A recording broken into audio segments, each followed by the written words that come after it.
Good morning, everybody. So today we are continuing our journey through the Gospel of Matthew. We're continuing with what we would call the Sermon on the Mount, or sometimes called the Beatitudes, and in fact we're coming to the end of that particular part this morning.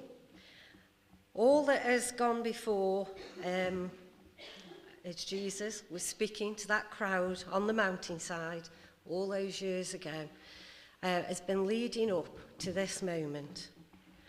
And Jesus says, "You are the salt of the earth. You are the light of the world."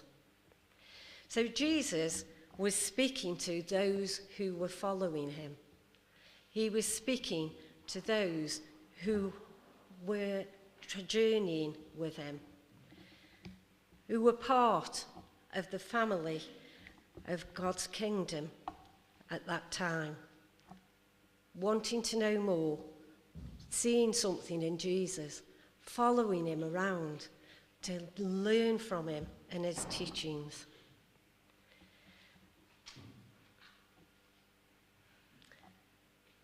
If Jesus were here on earth today, he could be standing here instead of me and speaking to us, because we are just like those people on that mountainside all those years ago. Each of us has been seeking God. We found a way here, and we are all on a journey in becoming part of God's family. Some have been on that journey a long time, some less so, but all of us are on that journey together.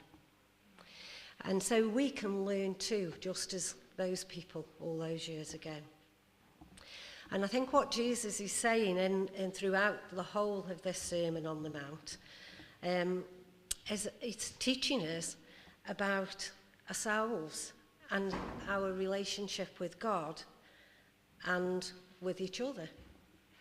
And I think it's telling us, and this is a big one for me, that it's not about doing, but it's about being with God.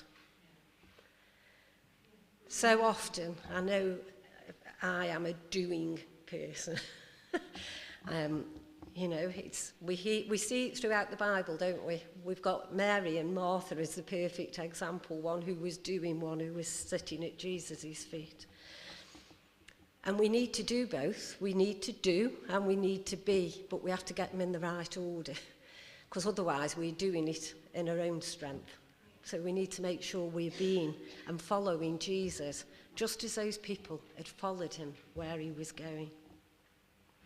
It's about becoming who we are in Christ and living out our identity, not just as Lynn Brough, but as Lynn Brough, as a daughter of God. There is a lot of teaching in this passage. The flourishing people of God's kingdom are not to keep the blessings for themselves, but to share it with the world. And we are given some images that might help us to understand what we can be, who we are in him, and how we can use it, not for ourselves or our own glory, but to pass on God's blessing to others and point others to him. Because that's really our main purpose, is reflecting God so that others can see him too, pointing others to Jesus. And there are so many examples throughout the Bible, aren't there? You know, John the Baptist went before him proclaiming who he was, as just one of the examples that comes straight to mind. We are to share the blessings that we receive. He doesn't give them us just to keep them all here. He blesses us in order that we can bless others. And the greatest threat to others not coming to know Jesus and to Christianity and our faith dying out is actually where we keep everything to ourselves. When we don't share our faith, when we don't live out our Christian life, when we go our own way, if we aren't sharing it, how will others see it too? Jesus, I think, was trying to give us the way that we can do that in this Sermon on the Mount. Think about the crowd to who Jesus was speaking. It wasn't a gathering of the great and good, of all the political leaders of the time. It was a crowd of ordinary people on a hillside in a tiny place, a tiny piece of land. A group of common people living ordinary lives, just like you and me. At the time, that land was under occupation. They couldn't even make their own laws or do anything that they weren't allowed to by the powers that be. I'm not sure that things are too dissimilar in the world today. And you know, I could see myself sitting in that crowd on the hillside as I was thinking and preparing this. Because as I say, Jesus could be speaking to you and I just the same. We are those ordinary people, the same as those people all those years ago. And what did Jesus say to them and to us today? You are the salt of the earth. You are the light of the world. How often do we think, I'm nobody, I'm insignificant, I'm not important? But Jesus is saying to you today, you are. You are. He isn't saying you might be, you may be, but when you say yes to Jesus and you are following him, in him, we are. You are the salt and the light of the world. And we can, in his power and strength, make an incredible difference in this world. And he uses, as I say, a number of images, things that are everyday, things that all of us will know what they are. Firstly, he says, we are the salt of the earth. Now, all of us know salt. Just as way back then, salt was a common commodity. And salt was used for all kinds of things, which can help us understand a little bit of what he's saying. Why does he refer to us as salt? Well, firstly, salt is actually a miracle because it's made up of the sodium and chloride. Sodium chloride is the element. I used to do chemistry years ago. I only remember bits like that because they're easy. But if you had hydrochloric acid, now all of us know, don't we, acid burns. Acid isn't good. And if we were to drink hydrochloric acid, we'd be in trouble, big trouble. But when you add sodium to that hydrochloride, you get salt. And that's one of the most common useful substances we have on the planet, and we can eat it because there's a chemical reaction that means that it's changed.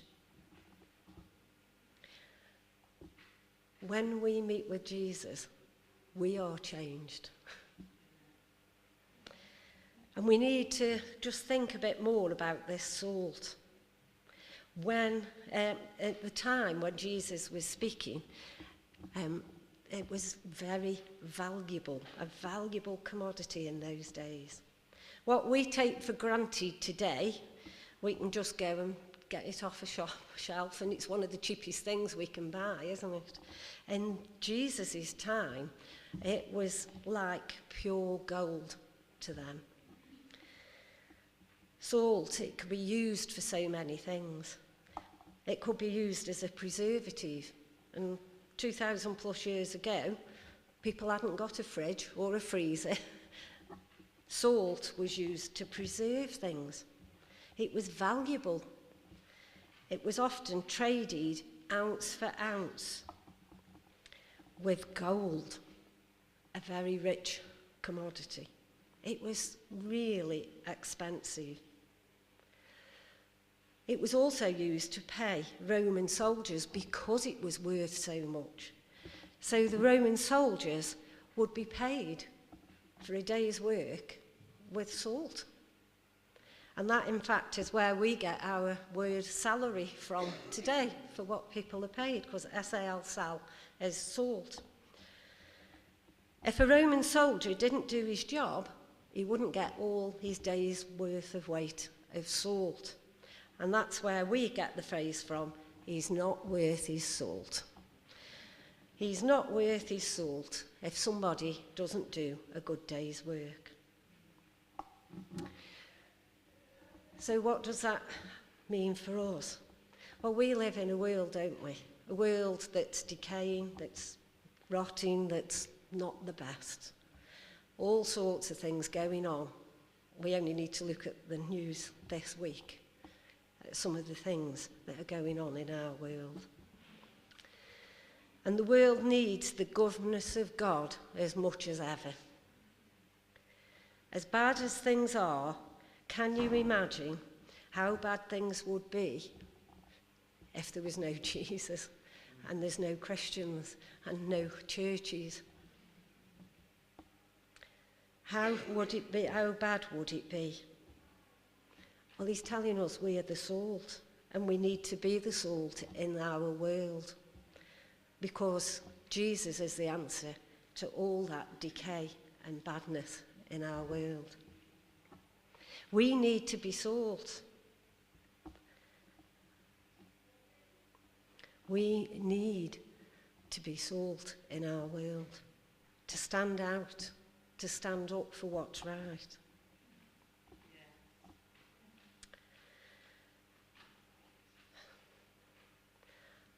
But there's a danger. There's a danger that we receive God's blessings and we don't do anything with them. We keep them for ourselves. We don't share. Salt is only useful when it's used. And that's why it's important, sharing our testimonies and things, saying what God's doing, is encouraging others and helping others to see God is at work. And I know it can be hard, because not everybody is used to speaking out. But it's what we are called to do. It's who we are in Jesus. He didn't say, you might be the salt, or you might be the light. He said, you are, and we need to be that. And if we don't use it, if we keep the salt in the cellar, it does nothing. And the other danger is salt can lose its flavour. What use is salt if it isn't salty anymore? If we don't actually use the blessings God gives us, we can lose our saltiness. A lot of the salt that was around in Jesus' day came from the Dead Sea, which was only just below sea level. And the waters of the Sea of Galilee would flow into the Jordan River from there to the Dead Sea and down to the bottom of the earth. But once the water gets there, there's no place for it to go. And the hot sun evaporated the water and left this chunky white powder, which was made up of a combination of salt and different minerals. There was enough salt in it to season the meat or flavour the food. But that's why people used to go and get their salt from the Dead Sea. But it was also mixed up with lots of other things, lots of different minerals. It wasn't pure salt. And so if it got a little damp in the air, the salt would dissolve. And basically you'd be left with just the other minerals. And it wasn't any use. It was no use for anything. What about us? Are we still salt for God? Or do we let other things mix in? All of us are human, and we're all going to make mistakes. We can't not in our humanness, and it's when we allow those other things in, our saltiness gets a little bit less. So we need to be aware. We did a series not long ago, putting on our armour of God. We need to put our armour on. We need to stop and think, what choices am I making? What words are coming out of my mouth? What thoughts are in my head? Am I being salt? Or am I being minerals that are of no use? When salt loses its seasoning and its flavour, it is of no use to anybody. All they did with it back in Jesus' time was throw it out and trample it under their feet. It was literally good for nothing. We need to take care. We need to take care. What other things we are allowing in our lives. Jesus tells us you are the salt. We need to stick close to him. We need to stay alert. We need to be reflecting him in all we do, think and say. And yes, we're going to mess up. I'm not here with a big stick saying you and not me. All of us mess up. But we have an amazing God who forgives us, and we can come back to him. And he blesses us again and again and again. But he blesses us so that we can bless others.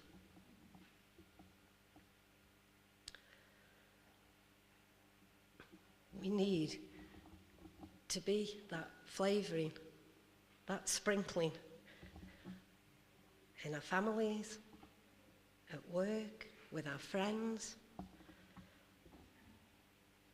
It's quite easy sometimes to stay quiet. But God's saying, you are the salt.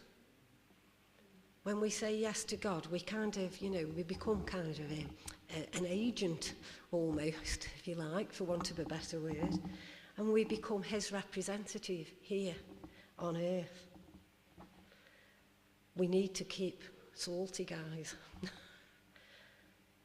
We do. We need to keep salty. And we need to make sure that we are sharing that out with others. It's worthless if it never comes into contact. Salt, if it isn't used to either flavour or preserve, if it isn't used and kept in your salt cellar, no point. So I think the church is like the salt shaker of the earth. We are the salt. We need to get the salt out of the shaker and out into our world.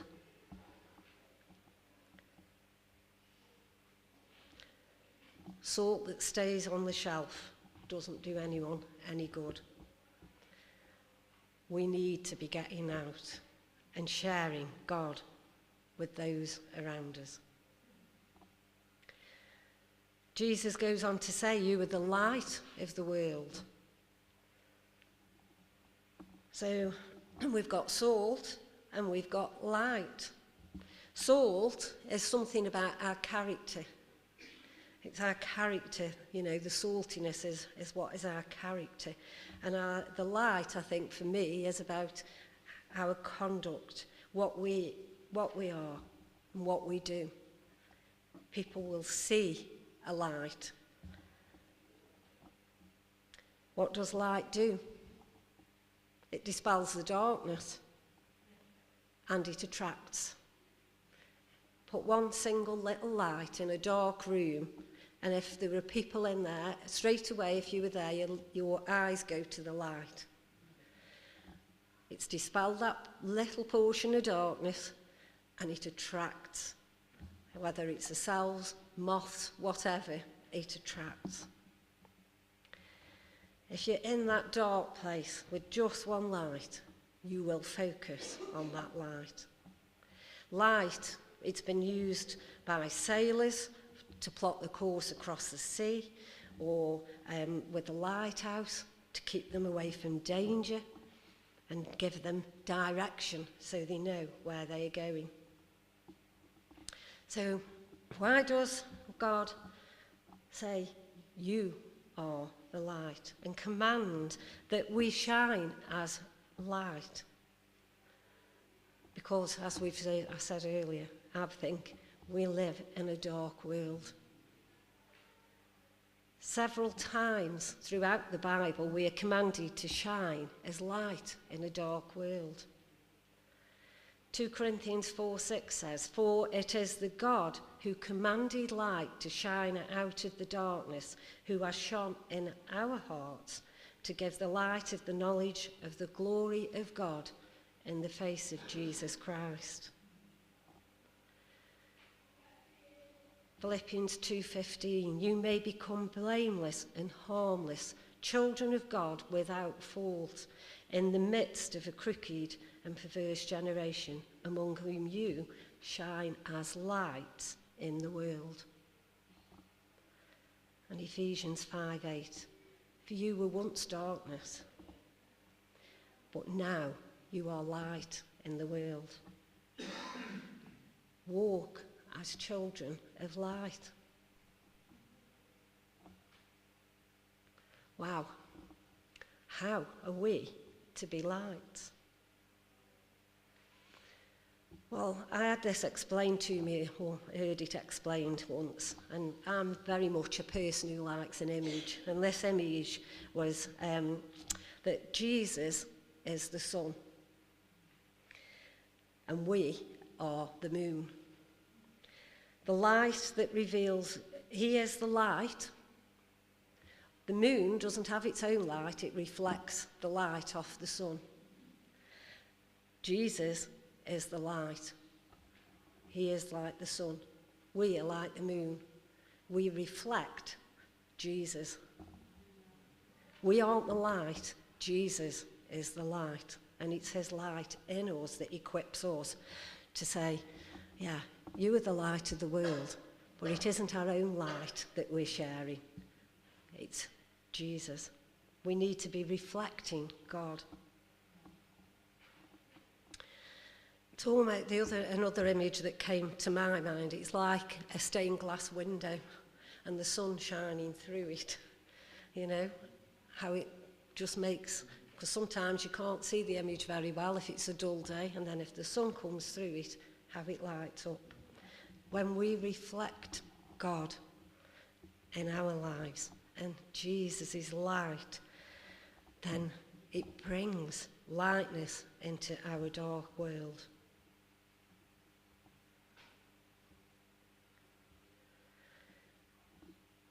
We are his agents here on earth, his representatives.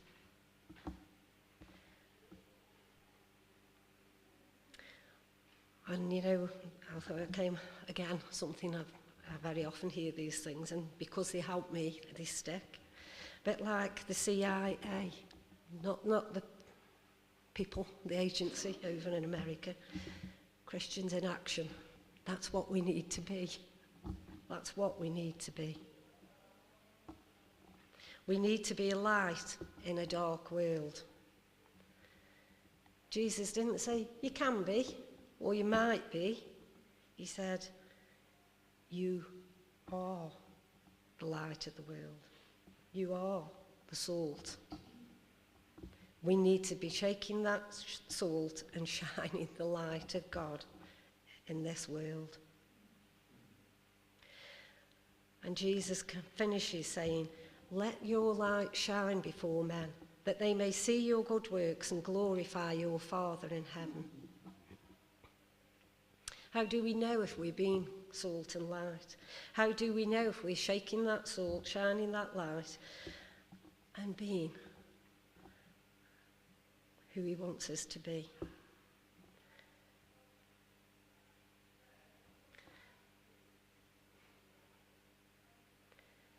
It's when we begin to live our lives in such a way that others see Jesus in us.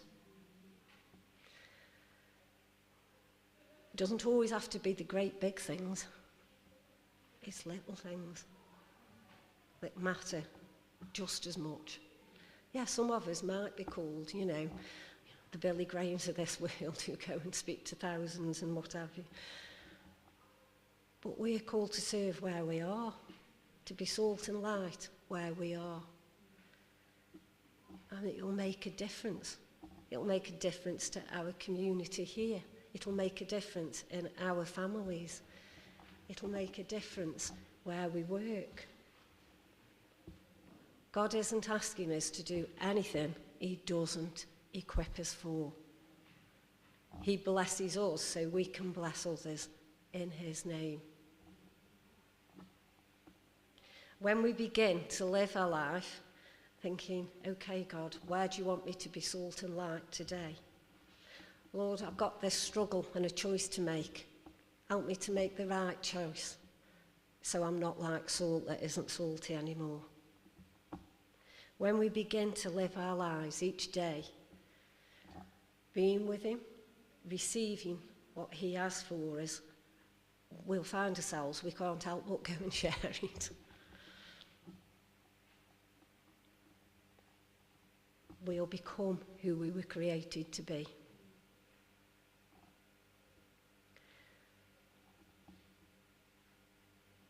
And we'll see people coming to know God for themselves, saying yes to Jesus.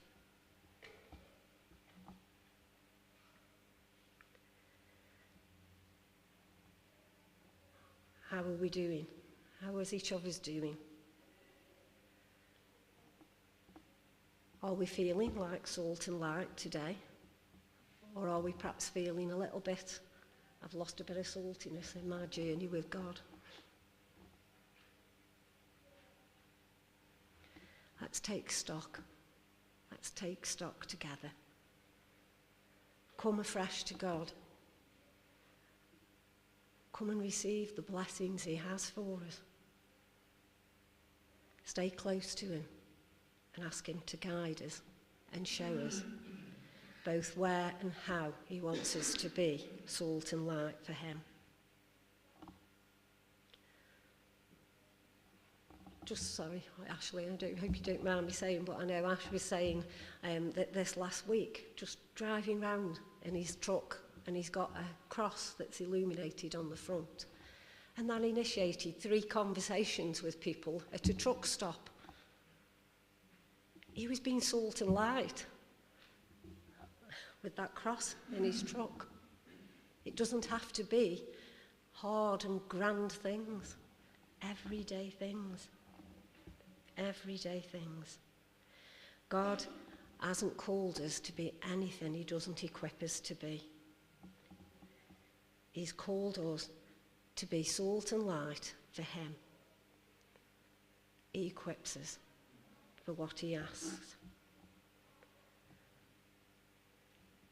Let's try and be the best salt and the best light that we can. Let's, both as individuals and as church family together. How are we doing? Is your salt in the salt cellar? Or is it being sprinkled out? Have we got our torch beam on? Are we reflecting Jesus to those that we meet? All of us are created by God and for God. And he wants us to display his character and to show him at work in our lives so others can see. We've got something that's worth sharing. We've got something that will make everybody's lives better. It isn't a gift to keep to ourselves. Let's go and share it with those that we meet.